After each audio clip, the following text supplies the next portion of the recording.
बचा ले जो हर तूफान से उसे आस कहते हैं। बड़ा मजबूत होता है ये धागा जिसे विश्वास कहते हैं। साथियों, आप लोगों का स्वागत है आपके अपने YouTube चैनल इसका स्टडी पॉइंट में।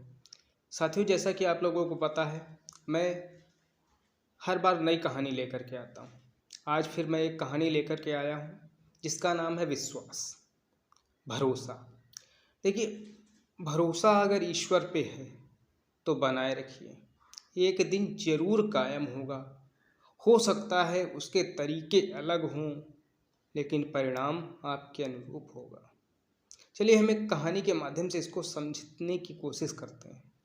हुआ क्या कि एक राजा था, बहुत धनवान था और उसके पास धन की कोई कमी नहीं थी, लेकिन एक उसे विश्वास था कि ईश्वर है और उसकी कृपा से ही उसने सब कुछ पाया है। तो ईश्वर का हमेशा वो धन्यवाद किया करता था।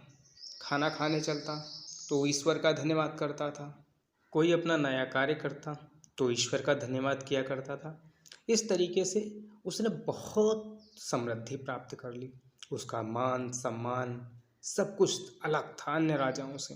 एक बार उसे इच्छा हुई कि वह घूमने निकला, ईश्वर का धन्यवाद दिया, कहा हे प्रभु, मैं आपकी कृपा से आज घूमने आया हूँ।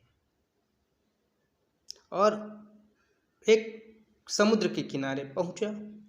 वहाँ उसने एक नाव खरीदी और नाव पर बैठ गया और ईश्वर से अपनी अच्छी यात्रा की कामना करते हुए नाव में जा ही रहा था कि अचानक से तूफान आया।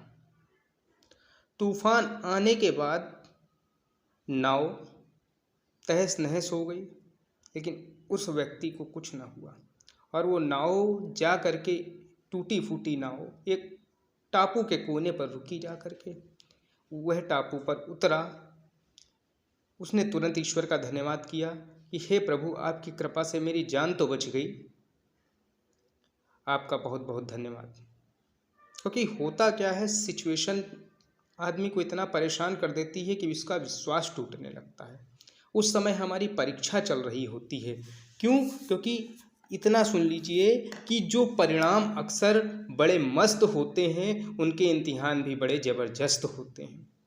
तो फिर क्या हुआ, उस टापू पर उसने देखा सब कुछ वीरान था, कुछ भी नहीं आसपास। थोड़ा ईश्वर का धन्यवाद दिया और प्रार्थना की, हे ईश्वर, मैं यहाँ पर आ गया हूँ, तो आपने भेजा है तो मेरे रहने का बंदोबस्त, खाने का बंदोबस्त कीजिए। देखिए, कहते हैं ईश्वर ने आपको पृथ्वी पर भेजा है तो वो आपके लिए सब कुछ करेगा, बस विश्वास की ज़रूरत है। हुआ क्या कि अब वहाँ पर उसने एक पेड़ देखा, पेड़ पर कुछ फल लगे थे, उसने फल खाए और ऐसा ही पानी यानी नदियों से पिया। कम से कम एक हफ्ता बीत गया। अब उसे लगा कि अब उसका रहने का स्थान यही है, ईश्वर की यही कृपा है, तो वहीं पर वह रहने लगा। लेकिन उसे लगा कि शायद मौसम खराब होने वाला है, अब उसे एक घर की ज़रूरत है। अब वहाँ घर तो बन नहीं सकता, तो उसने एक झोपड़ी बनाने का निश्चय किया और झोपड़ी बनाई।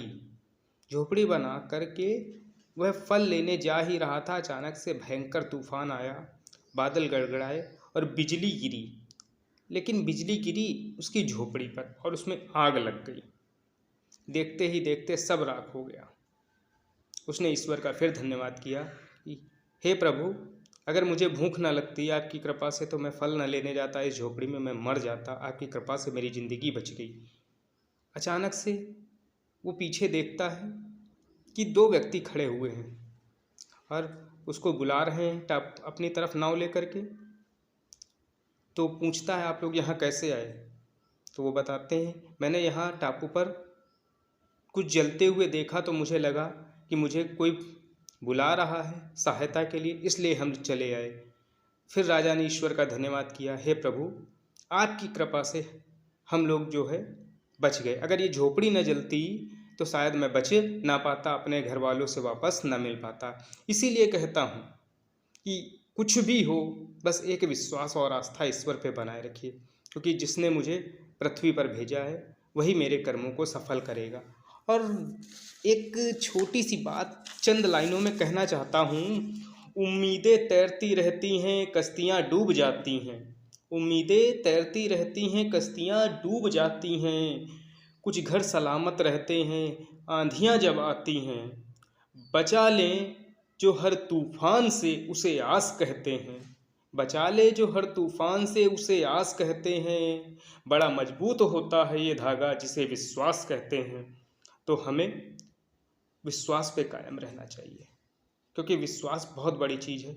ये हर एक परेशानी को ख़त्म करता है। तो आप लोगों से उम्मीद करता हूँ कि आप लोगों को कहानी समझ में आई होगी। ये कहानी मैंने बहुत पहले सुनी थी, लेकिन आज मुझे कुछ कुछ याद थी, मैंने आप लोगों को सुनाई। यदि कोई त्रुटि हुई हो तो कमेंट में अवश्य बताएं। अगर अच्छी लगी है तो लाइक शेयर सब्सक्राइब करें।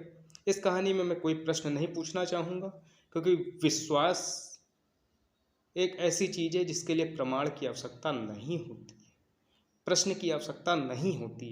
इसलिए इस कहानी को मैं प्रश्न रहित रहने दूंगा। आपको प्रश्न का इंतज़ार करना है तो अगली कहानी का इंतज़ार करिए। मिलते हैं किसी नेक्स्ट कहानी। धन्यवाद।